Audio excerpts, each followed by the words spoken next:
Okay, let's unpack this. Right. We are diving deep into the biological foundations of, well, us. Human behavior. Yeah. Using your source material to connect, brain structure, genetics, neurochemistry, all of it directly to health and wellness. And our mission really is to get a handle on this amazing machinery that lets you, the listener, understand this very conversation. It's kind of mind-bending, studying the engine while, using the engine to do the studying. Exactly. We're talking about, what, a 3-pound structure? It's arguably the most complex thing in the known universe. And nothing shows its potential quite like its ability to change. Plasticity. Yes. We have this incredible story to start us off about a boy named Ozzy, 7 years old. It's quite the case. Ozzy had a massive stroke actually before he was even born, wiped out about 85% of his left hemisphere. Right, 85%. Yeah. And later, he developed severe seizures, really unmanageable, so surgeons had to disconnect the entire damaged side. A hugely complex operation, often needs robotics. You'd think, especially with the left hemisphere so involved in language, that the outcome would be, well, devastating for speech. That's the standard assumption, definitely. But because this happened so early in development... Before things were fully wired. Precisely. The healthy right hemisphere just took over. It completely compensated for language processing. So Ozzy developed normally with intact language skills. Astonishingly, yes. It's a profound example of brain plasticity. The brain isn't fixed. It's ready to adapt, to rewire itself. That adaptability, that plasticity, it's one of the, 4 key characteristics of the nervous system. That's right. The nervous system is basically the body's electrochemical communication network. Okay, so beyond plasticity, what else defines it? What should our listener really grasp? Well, complexity is obvious. We mentioned the scale, 50 million nerve cells in a tiny cube of brain tissue. Just staggering. But maybe more important functionally are integration and electrochemical transmission. Integration is how your brain makes sense of everything coming in. You mean like sights, sounds, touch? It pulls it all together. Exactly, into one coherent experience, so you're not just getting separate streams of data, it weaves it into reality. Right. And that plasticity, the changing part, it doesn't just stop in childhood, does it? Absolutely not, no. Think about those London cab drivers in your sources. Yeah, the ones who had to learn the knowledge. Right. Learning that incredibly complex map of London streets literally increased the size of the part of their brain dealing with spatial memory. So when you change how you think... You are physically changing your brain, its processes, even its actual shape. That's a point we really need to hammer home. Thinking is a physical act. It changes our biology. It really is. Okay, let's talk structure then. You mentioned communication pathways. Neural system like one-way streets. Why one way? Efficiency, mostly. And speed. Messages need a clear direction. So you have sensory nerves carrying info to the central nervous system. We call those afferent nerves. Think arrive. Afferent, arrive. And then motor nerves carry instructions out from the CNS to your muscles and glands. Those are efferent nerves. Think exit. Efferent. Exit. Got it. Keeps the signals from getting crossed, basically. Fast and clear. That's the idea. And the big divisions are the CNS, brain, and spinal cord, where like 99% of your nerve cells are. And the peripheral nervous system, the PNS, everything else branching out. Right. And within the PNS, the part really relevant to everyday stress and wellness is the autonomic system. That's the automatic stuff, right? Heart rate, breathing. Exactly. And it splits again. You've got the sympathetic system, that's your accelerator, fight or flight, or, interestingly, tend and befriend. Okay, the gas pedal. And the parasympathetic system is the brake. Rest and digest, repair, recovery. The balance between those two is just crucial for health. Let's zoom in even further to the cells doing the work. We hear about neurons, the information processors, billions of them. The stars of the show, you could say. But they couldn't function without the glia. The glial cells, often overlooked. Totally. But they're essential. They provide the structure, the nutrients, the immune support. Think of them as the pit crew for the neurons. There are way more glia than neurons in the cortex, actually. The pit crew. I like that, keeping the race cars running. Pretty much. And some neurons are really specialized, like those mirror neurons. They always fascinate me. They are fascinating. What's key is that they fire both when you do something like pick up a cup. Okay. And when you simply watch someone else do the exact same thing. So they mirror the action. In a way, yes. Right. And this seems to be fundamental for understanding other people's intentions, for imitation, for empathy. It's how we connect biologically. Wow. Okay, so how does all this information actually travel? It's electrochemical, right? The action potential. That's the electrical part, yeah. Hmm. The blip that travels down the axon. And people might know the basics, but what's the core principle governing how much information gets sent? It's the all-or-nothing principle. Once a neuron reaches its firing threshold, boom, it fires. Completely. It doesn't fire a little bit for a weak signal and a lot for a strong one. Nope. It either fires full blast or not at all. So how does it signal intensity, like a bright light versus a dim one? How? By the rate of firing? How many times per second it fires? Faster firing means a stronger signal. Okay, so frequency, not strength. Got it. Exactly. And when that electrical pulse gets to the end of the neuron, It hits the synapse, the gap. the tiny gap. And this is where the chemical part happens, and crucially where plasticity happens.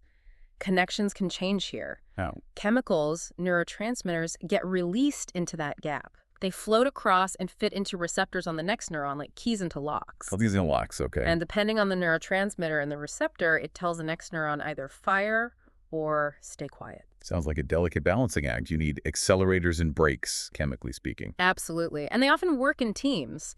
But thinking about main players for braking, the main inhibitor is GABA. It calms things down. Low levels are linked to anxiety. That's why many anti-anxiety drugs work by boosting GABA. Okay, the brake pedal. What's the accelerator? That would be glutamate. It excites neurons, gets them firing, essential for learning, for memory. But too much is bad. Yeah, too much glutamate can overexcite the brain, potentially causing seizures or migraines.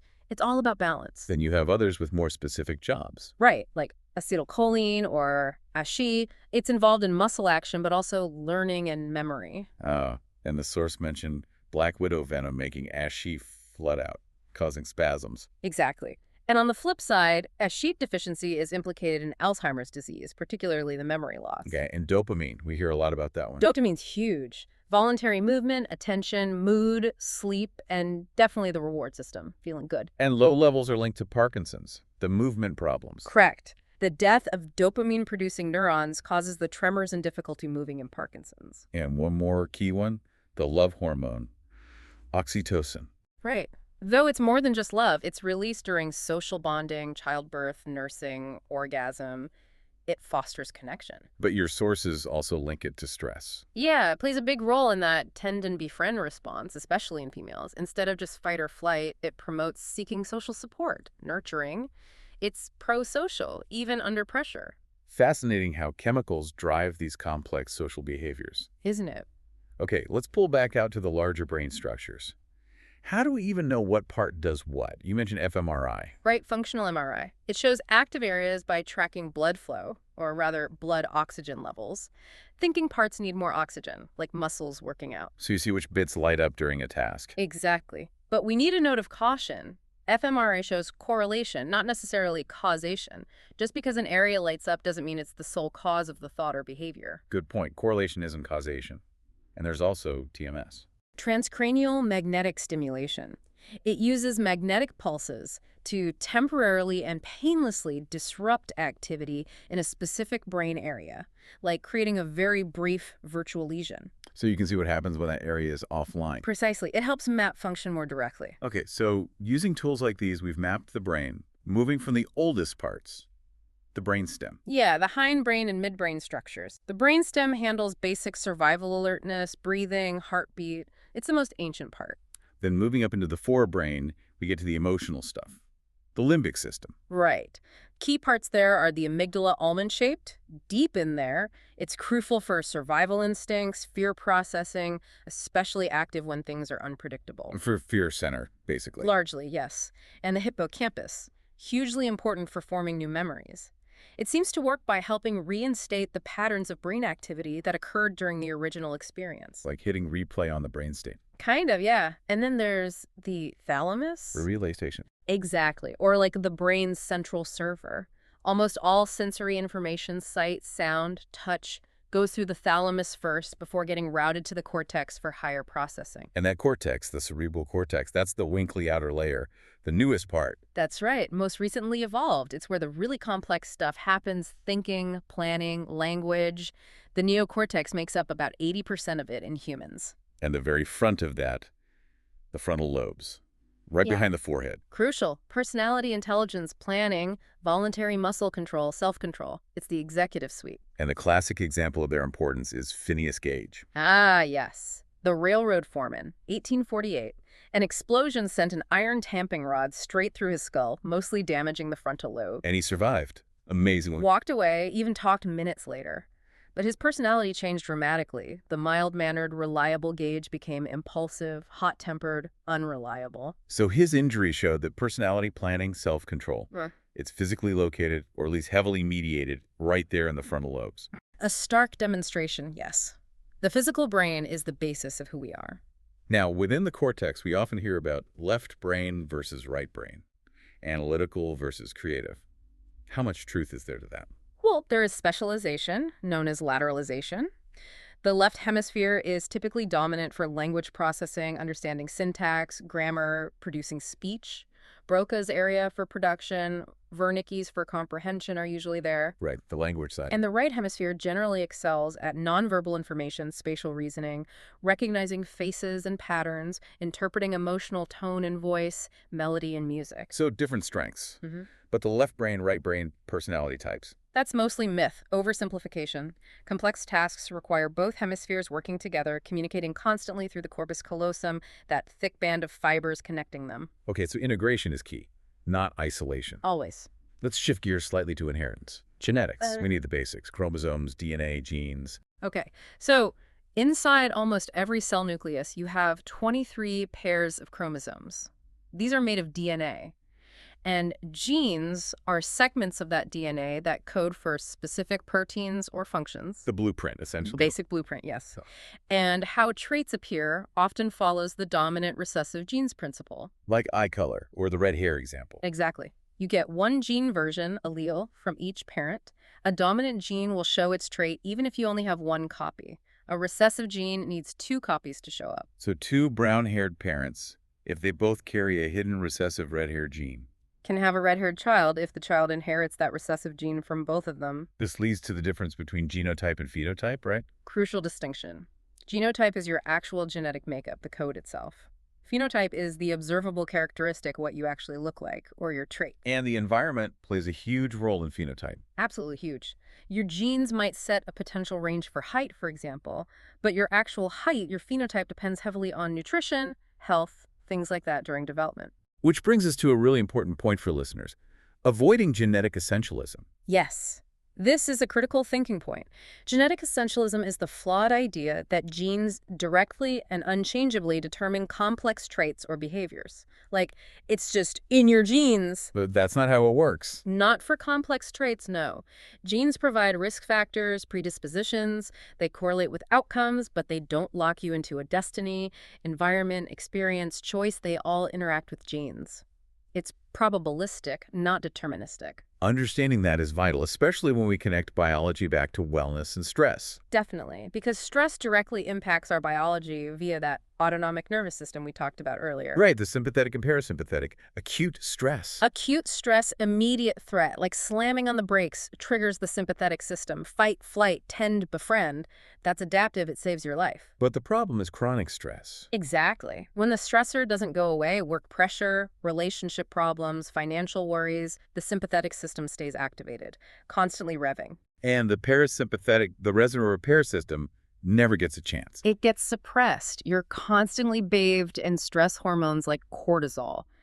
Over time, this wears the body down, weakens the immune system, leads to all sorts of health problems. That distinction between acute, useful, and chronic, harmful stress is so important for well-being. It really is. And that tend and befriend response offers a neat example of biology driving behavior, sometimes unexpectedly. Yeah. The study you highlighted on kids around 10 years old who faced an acute stressor giving a speech to a critical judge. Right. Stressful for anyone, especially a kid. For sure. Afterwards, they had a chance to donate some bonus money they received to sick children in a hospital. Okay. The finding was that the kids most likely to donate, showing that tend and befriend, or pro-social response, weren't necessarily the ones who reported feeling the most stress. Oh, so it wasn't about how bad they felt. No. Kindness, the donation behavior, was best predicted by having a moderate level of physiological arousal, measured by their autonomic nervous system activity during the stress. Not too low, not too high. So their body's actual stress response level, not their subjective feeling, drove the kind behavior. That's what the data suggested. The body's state was steering the social action, maybe even below conscious awareness. That really brings it full circle. Behavior stemming directly from these biological states. Precisely. Okay, so we've covered a lot. The brain's incredible plasticity, Ozzy, the cab drivers, the intricate dance of neurons and neurotransmitters, and the very real physical consequences of stress. Your ability to synthesize all this is itself a testament to the very biological processes we're discussing: learning, memory, integration. Well. But here's where it gets, I think, really interesting for the listener, building on that plasticity idea. Okay. Since we know thinking is a physical event, that it literally changes the brain, Yes. then we can consciously use our thinking to influence our physical systems, Yeah. especially with stress.